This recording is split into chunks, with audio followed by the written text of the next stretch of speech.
जय माता दी। स्वागत है आप सभी का एक बार फिर से।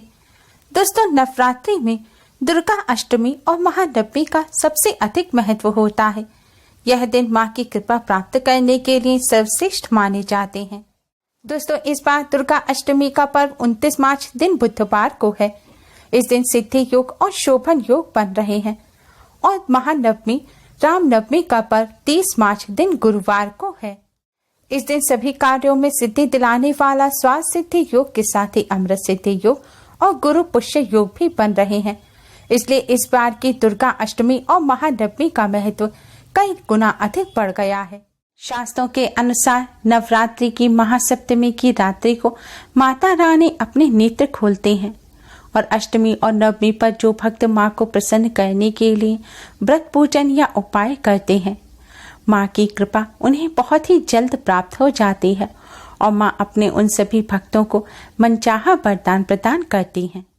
दोस्तों, नवरात्रि के आखिरी 2 दिन महाअष्टमी और महानवमी माता रानी की कृपा प्राप्त करने के लिए सर्वश्रेष्ठ माने जाते हैं। मान्यता है अन्य दिनों की अपेक्षा इन 2 दिनों में मां का पूजन करने से मां अति शीघ्र ही प्रसन्न हो जाती हैं और पूजन का कई गुना अधिक पुण्य फल प्राप्त होता है। यह दिन मां की कृपा प्राप्त करने के लिए बहुत खास माना गया है। इसलिए शास्त्रों में नवरात्रि की महाअष्टमी और महानवमी पर मां की कृपा प्राप्त करने के कई बहुत ही आसान उपाय बताए गए हैं। आज की इस वीडियो में हम आपको मां की कृपा प्राप्त करने वाला शास्त्रों में बताया गया एक बहुत ही आसान और असरकारक उपाय बताने जा रहे हैं। इस उपाय को करने से नवदुर्गा मां की असीम कृपा प्राप्त होती है। पूरे साल भर मां की कृपा बनी रहती है और जिस पर मां की कृपा होती है उसके जीवन में कोई भी दुख और परेशानी नहीं आ सकती। मां की कृपा से हर कार्य में सफलता मिलती है और घर में सुख समृद्धि आती है। जीवन सुखमय बनता है। बड़ी से बड़ी परेशानी को मां मिनटों में दूर कर देती हैं। दोस्तों, यह उपाय आपको रात्रि के समय करना है। उपाय करने से पहले अच्छी तरह से मुंह हाथ पैर धो लें और स्वच्छ वस्त्र धारण करें। हो सके तो लाल रंग के वस्त्र पहनकर या लाल रंग की चुनरी ओढ़कर आप यह उपाय करें। अगर लाल रंग के वस्त्र ना पहन सके तो कोई भी अन्य शुभ रंग के वस्त्र पहन लें, लेकिन भूलकर भी काले रंग के वस्त्र ना पहने। महिलाएं उपाय करने के लिए अपना सिर ढक लें। अब आप माता रानी को प्रणाम करें। अपने मंदिर के सामने आसन बिछाकर बैठ जाएं। दोस्तों, माता रानी का पूजन करने के लिए आप साबुत फूल वाली लौंग लें। लौंग में फूल जो है वह साबुत होना चाहिए। कहा जाता है टूटे हुए फूल की लौंग अपूर्ण मानी जाती है और उसका पूजन में इस्तेमाल करने से पूजन का पूर्ण फल भी प्राप्त नहीं होता।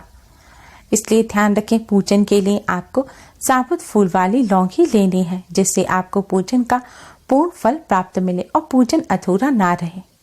दोस्तों, आपको 21 लौंग लेने हैं। इसके बाद आप एक प्लेट लें और इस प्लेट में आप एक दीपक रखें। आप पीतल का खाली दीपक या मिट्टी का या फिर आटे का दीपक रख सकते हैं, या आप चाहें तो एक छोटी सी कटोरी भी रख सकते हैं। अब आपको इस दीपक में थोड़ा सा कपूर रखना है और माता रानी को किसी मिष्ठान का भोग लगाना है। मिष्ठान में आप दूध से बनी किसी मिठाई का भोग लगा सकते हैं। अगर मिठाई ना हो तो आप बताशे का भोग लगाएं या फिर आप शक्कर का भी भोग लगा सकते हैं। पर दोस्तों, आपको भोग अवश्य ही लगाना है। भोग लगाने के पश्चात अब आप नवदुर्गा माँ को प्रणाम करें। सबसे पहले माँ शैलपुत्री को प्रणाम करें, फिर माँ ब्रह्मचारिणी, माँ चंद्रघंटा, माँ कुष्मांडा, माँ स्कंद माता, माँ कात्यायनी, माँ कालरात्रि, माँ महागौरी और माँ सिद्धिदात्री को प्रणाम करें और भोग स्वीकार करने की प्रार्थना करें। इसके बाद आप इस कपूर को जलाएं। कपूर जलाने के पश्चात दोस्तों, आपको माता रानी के इस मंत्र का जाप करते हुए यह लौंग कपूर में चढ़ानी है। लौंग कपूर में चढ़ाते समय आप लौंग को घी या फिर तेल में डुबोएं और फिर इसे कपूर पर चढ़ाएं। इसके लिए आप एक लौंग लें। इस लौंग को आप घी या तेल में डुबोएं और माँ के इस मंत्र का जाप करें। मंत्र है ओम ऐं ह्रीं क्लीं चामुंडाय विच्चे। मंत्र है ओम ऐं ह्रीं क्लीं चामुंडाय विच्चे। इस मंत्र का आपको एक बार जाप करना है और यह लौंग कपूर पर चढ़ानी है। फिर आपको दूसरी लौंग लेनी है, घी में डुबोएं और फिर से इस मंत्र का जाप करें और फिर इस लौंग को आप वापस कपूर पर चढ़ा दें। इस प्रकार आपको 21 लौंग लेनी है और हर बार इसी मंत्र का जाप कर आपको यह लौंग कपूर पर चढ़ा देनी है। जब सारी लौंग चढ़ जाएं तो माँ को आपने जिस मिष्ठान का भोग लगाया है उस मिष्ठान में से भी थोड़ा सा मिष्ठान लेकर आप इस लौंग कपूर पर चढ़ा दें। ऐसा आपको 2 बार करना है। 2 बार यह मिष्ठान आपको लौंग कपूर पर चढ़ाना है। इस बार आपको मंत्र का जाप नहीं करना। इस तरह दोस्तों आपको लौंग चढ़ाने के पश्चात लौंग की इस जोत से माँ की आरती उतारनी है। आपको 9 बार माँ की आरती उतारनी है।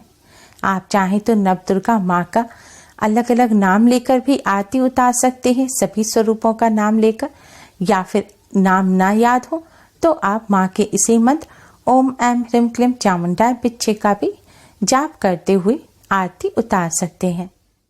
दोस्तों यह नवदुर्गा माँ का ही मंत्र है। इस मंत्र का जाप करने से नवदुर्गा माँ का पूजन होता है और कष्टों से छुटकारा मिलता है। माँ अति शीघ्र ही प्रसन्न होकर भक्तों के सभी दुखों को दूर करती हैं। माँ की आरती उतारने के पश्चात दोस्तों अब आपको लौंग की इस जोत से अपनी भी आरती अवश्य ही लेनी है। आरती लेने के बाद आप माता रानी को प्रणाम करें और जाने अनजाने में की गई सभी गलतियों की क्षमा मांगे और आपकी जो भी समस्या है वह आप नवदुर्गा माँ से कहें और समस्या को दूर करने की प्रार्थना करें। दोस्तों इस तरह लौंग की जोत जलाकर माँ का पूजन करने से माता रानी अति शीघ्र ही प्रसन्न हो जाती हैं, क्योंकि लौंग और कपूर की यह जोत और इससे निकलने वाली सुगंध माँ को अत्यधिक प्रिय है। इस तरह माँ का पूजन करने से माँ की असीम कृपा प्राप्त होती है और जिसे माँ की कृपा प्राप्त हो जाती है उसके जीवन में चल रही सभी परेशानी और दुख दूर हो जाते हैं। माँ अपने भक्तों के कष्टों को दूर कर मनचाहा वरदान प्रदान करती हैं। मान्यता है जो भक्त इस तरह माँ का आज के दिन पूजन करते हैं उन पर धन की देवी माँ लक्ष्मी भी अति शीघ्र ही प्रसन्न हो जाती है और धन की देवी माँ लक्ष्मी की कृपा से घर में धन की कमी नहीं होती, धन का लाभ होता है। पूजन के पश्चात आपने माँ को जो भोग लगाया है उसे प्रसाद के रूप में ग्रहण करें और जो लौंग की जोत है उसे आप माँ के सामने ऐसे ही रखा रहने दें। आपको इसमें इतना ही कपूर डालना है कि यह लौंग जो है वह जल जाए। दोस्तों अगले दिन सुबह उठकर स्नान आदि करने के पश्चात लौंग की जोत से जो भस्म तैयार होगी अब इस भस्म को आपको एक डिब्बी में एक पुड़िया में संभाल कर रख लेना है। अब दोस्तों आपको इस पवित्र भस्म से रोजाना अपने मस्तक पर तिलक अवश्य ही करना है। ऐसा करने से माता रानी की कृपा आप पर बनी रहेगी और जीवन में कोई कष्ट नहीं आएगा। सारे कार्य सुगमता पूर्वक माँ की कृपा से होते चले जाएंगे। दोस्तों वैसे तो इस उपाय को आप दिन में भी कर सकते हैं, लेकिन नवरात्रि की रात्रि का विशेष महत्व होता है। कहते हैं रात्रि में किए गए पूजन और उपाय जल्द ही सिद्ध होते हैं और माँ उन्हें बहुत ही जल्दी स्वीकार कर लेती हैं। इसलिए हो सके तो दोस्तों यह पूजन आप रात्रि के समय करें।